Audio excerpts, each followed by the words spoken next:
Hello everyone! Today we have a very special review for you all. What makes it so special? Well, it's because for the first time in, ever, I have been sent something to review straight from the creators themselves. Rebirth, a new indie tabletop RPG, spearheaded by one Michael Hansen. Full disclosure before we begin, I was not paid for this review at all. The most the creators did was send me a free copy of the game for review purposes, so all of the thoughts and opinions expressed in this video are solely my own. With that out of the way, let's get into this. This is Rebirth. Well, I'll start off with the fact that the cover of this book gives a very good first impression. There's not a huge amount of artwork in this book, but what little there is very well done, and nowhere is that made clearer than with the cover, which really gives me vibes from the first and second editions of Dungeons & Dragons with the way it's presented. Kudos to the illustrator, Ethan Brewerton, for that. It takes the minimalist black and white style and makes things really pop, and a lot of the detail benefits from the lack of color in this instance. Rebirth is set in the world known as Creo, a harsh land dominated by an all-encompassing religious church that basically ran everything like a theocratic dictatorship.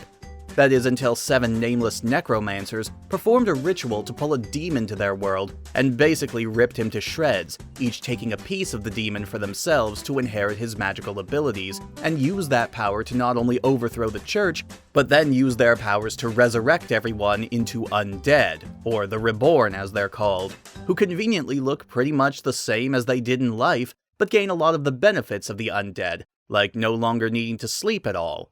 The 7 necromancers then decided to divide up Creo into 7 nations, each named after the necromancer who founded it, 4 in the north and 3 in the south, leading to all the undead living in each country to receive a brand upon their hand with the crest of the country they came from.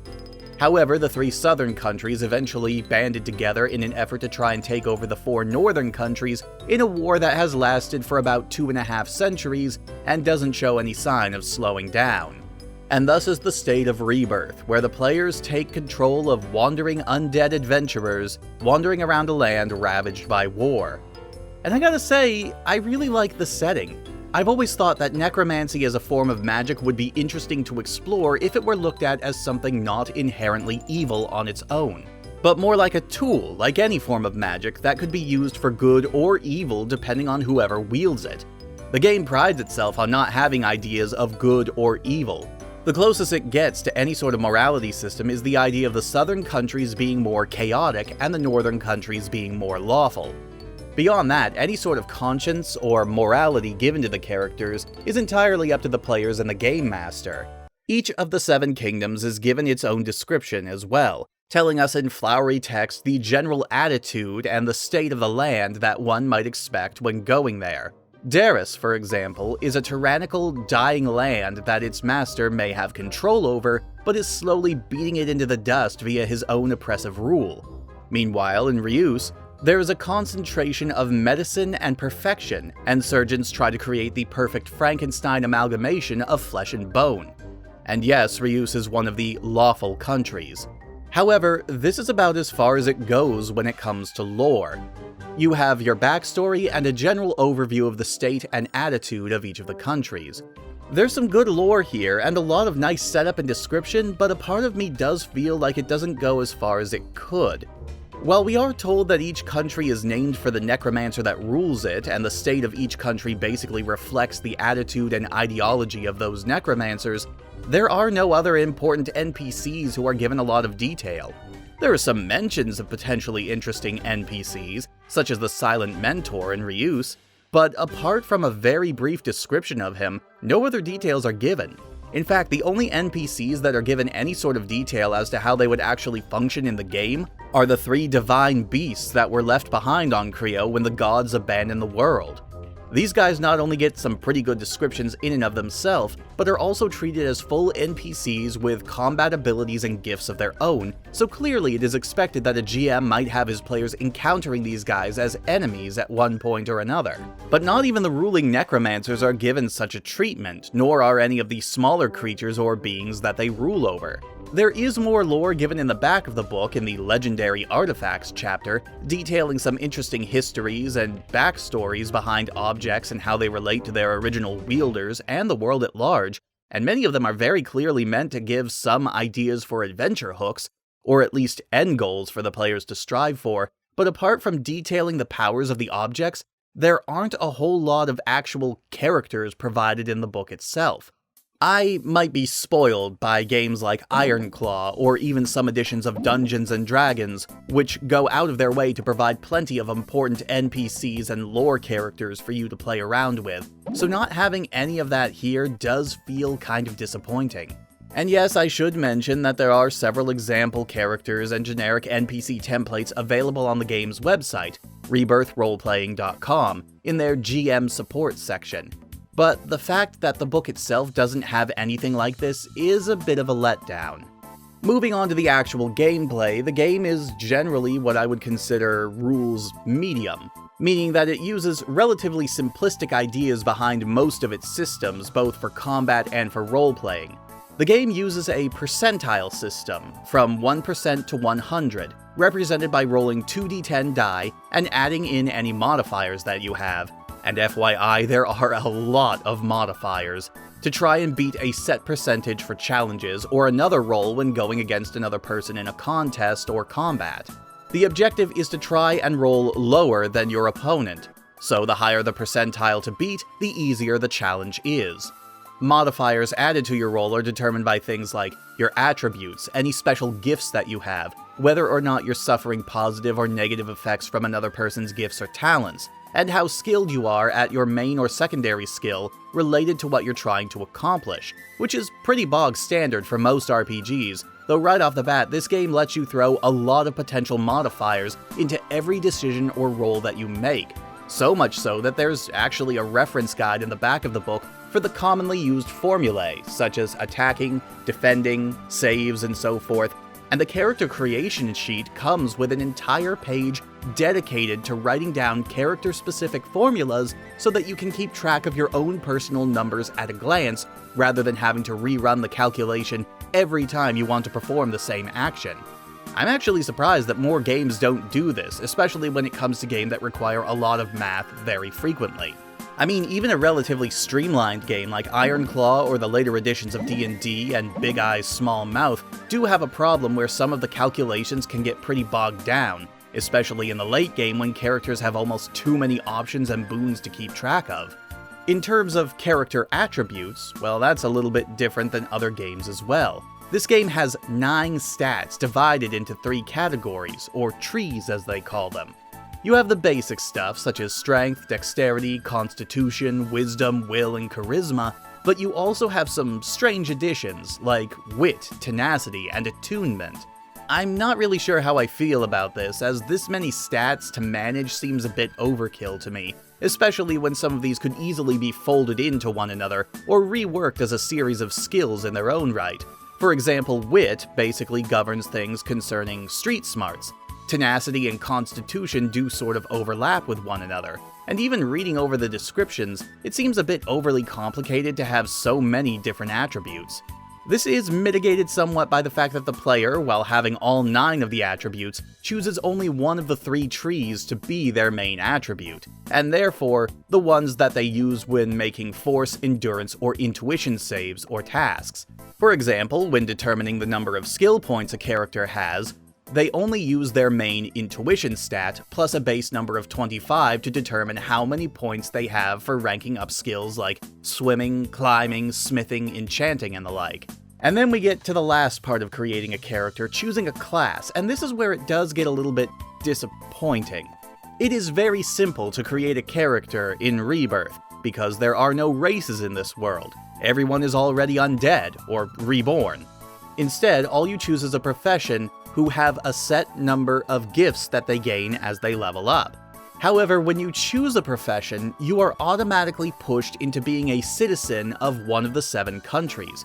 Each country has 2 base professions that you can choose between when you create your character, and each base profession has 2 advanced professions that you can choose between when your character reaches level 10. It's basically like promoting a unit in Fire Emblem. They max out and then you choose to upgrade them to their next class, but you can only choose one career path for them. Since every character levels up at the same amount of experience points, and the GM has total control over how many points are awarded and what for, it can be very easy to create multiple characters to experiment with and different classes. Each character class has several specific abilities that they can gain via leveling up, as well as several class-specific gifts, and some generic gifts that you can take in lieu of class-specific gifts if you wish. But despite the generic gifts, it does feel somewhat limited in the type of characters that you can play. Well, you do have 14 base professions to choose from, with 2 branching paths for each of all of those. All characters are generally going to come out the same when they have the same sort of builds and abilities. It's very similar to how 4th and 5th edition D&D works, where no matter your race or class, chances are good that the character is going to fit a very specific role indicative of the class they've chosen. There's nothing wrong with that, though I do think it hurts the longevity of a game of this nature.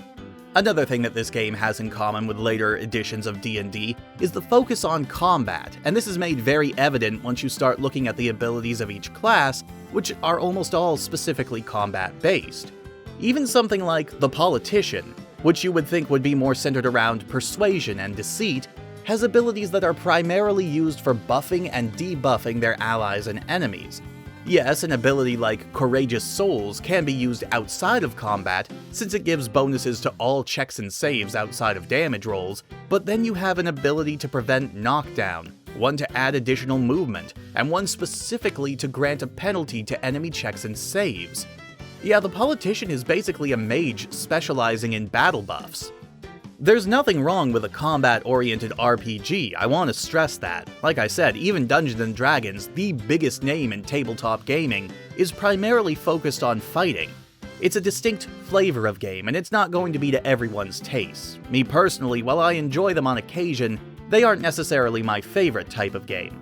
I like games that have a mix of other aspects, like Ironclaw's diplomacy and deceit, Paranoia's screwing with other players to make you look good, Cthulhu Tech's mind games, GURPS's everything.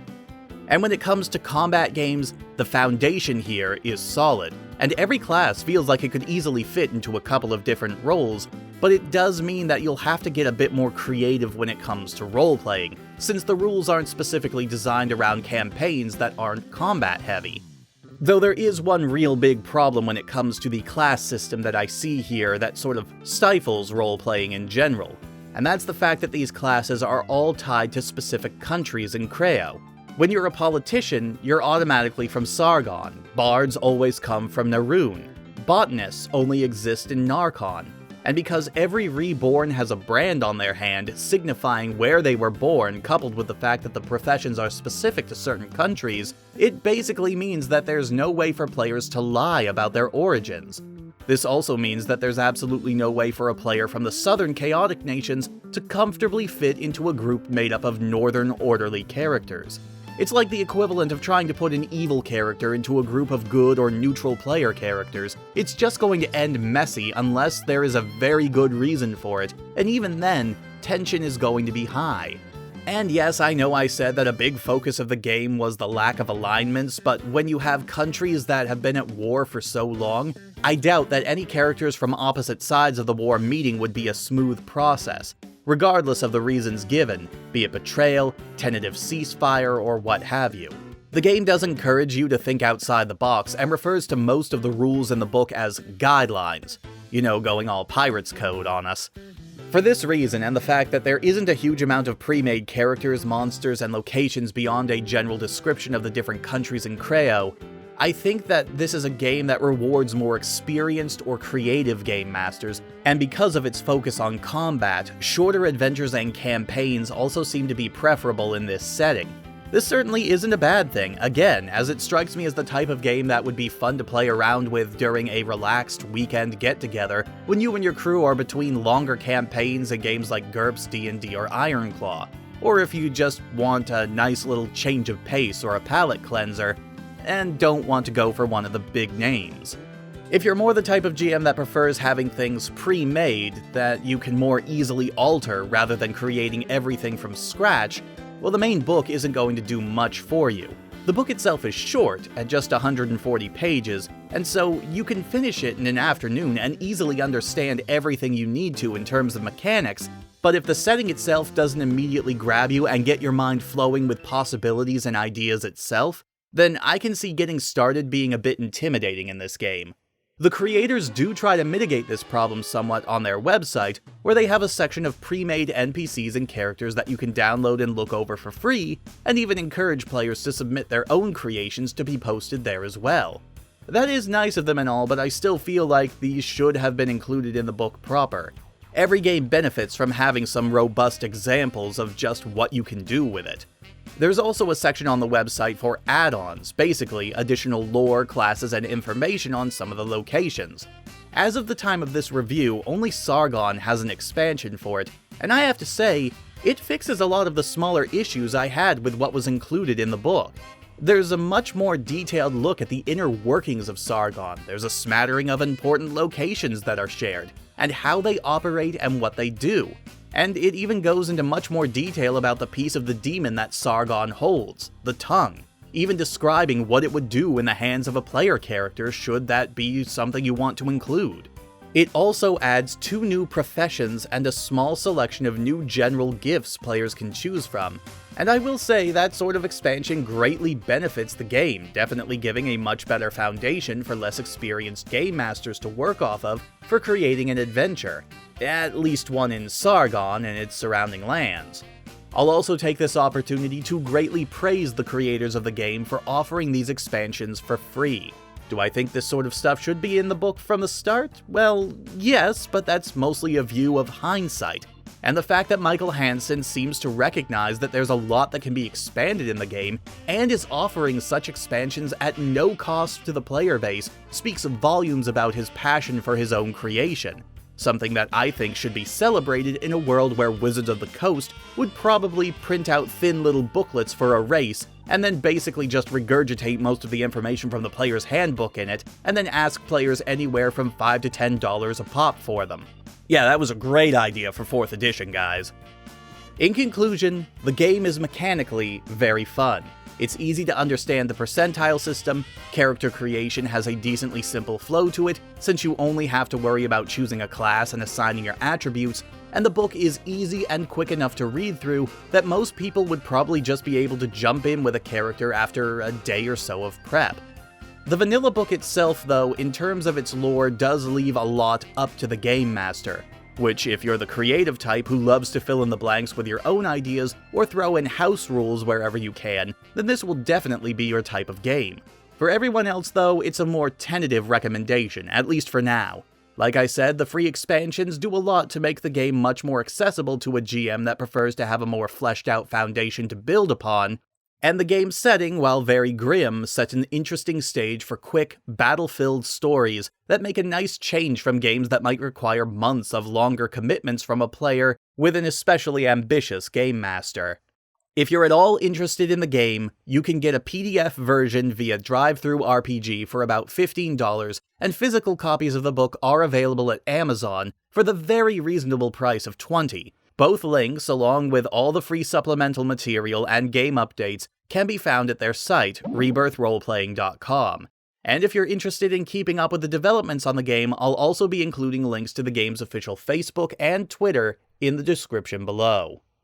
Once again, I want to thank Mike Hansen for providing me with a copy of the game. I did genuinely enjoy looking it over and reading the book, and I can tell a lot of passion went into it. I wish you all the best with this game and your future endeavors, and I look forward to seeing what else you have up your sleeve for this game in the future. As for all of you, thanks for tuning in, and I'll see you all next time.